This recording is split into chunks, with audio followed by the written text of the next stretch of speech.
ಎಲ್ರಿಗೂ ನಮಸ್ಕಾರ. ಇವತ್ತು ಮಹಾಶಿವರಾತ್ರಿ. ಹಾಗಾಗಿ ಎಲ್ರಿಗೂ ಕೂಡ ಮಹಾಶಿವರಾತ್ರಿಯ ಶುಭಾಶಯಗಳು.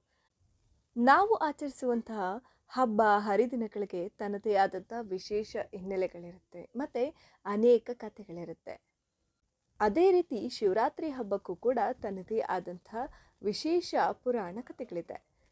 ಅದರಲ್ಲಿ ಶಿವನು ಪಾರ್ವತಿ ದೇವಿಯನ್ನ ವಿವಾಹವಾದ ದಿನವನ್ನ ಶಿವರಾತ್ರಿ ಅಂತ ಆಚರಿಸಲಾಗುತ್ತೆ ಅಂತ ಹೇಳಲಾಗತ್ತೆ. ಅದಲ್ಲದೆ ದೇವತೆಗಳು ಹಾಗೂ ಅಸುರರ ನಡುವೆ ಸಮುದ್ರ ಮಂಥನವಾಯ್ತಲ್ಲ, ಆಗ ವಿಷ ಉದ್ಭವಿಸುತ್ತೆ. ಆ ವಿಷವನ್ನ ಶಿವ ಕುಡಿತಾನೆ.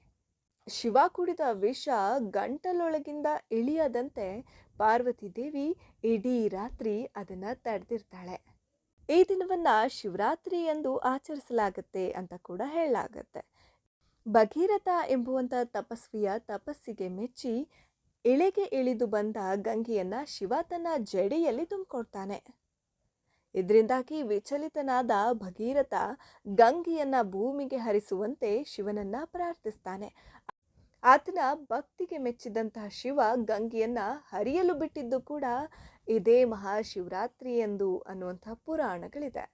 ಇನ್ನು ಶಿವನ ಆದಿ ಮತ್ತೆ ಅಂತ್ಯವನ್ನ ಹುಡುಕಲು ಹೊರಟಂತಹ ವಿಷ್ಣು ಹಾಗೂ ಬ್ರಹ್ಮನಿಗೆ ಶಿವರಾತ್ರಿ ಎಂದೇ ಶಿವ ಲಿಂಗರೂಪಿಯಾಗಿ ದರ್ಶನವನ್ನ ಕೂಡ ನೀಡಿದಂತೆ. ಇಷ್ಟೆಲ್ಲ ಮಹಿಮೆಗಳನ್ನು ಹೊಂದಿರುವಂತಹ ಶಿವರಾತ್ರಿ ಹಬ್ಬದಂದು ಶಿವನ ಕೃಪೆ ನಿಮ್ಮೇಲೂ ಕೂಡ ಇರಲಿ ಅಂತ ಪ್ರಾರ್ಥಿಸ್ತೀನಿ.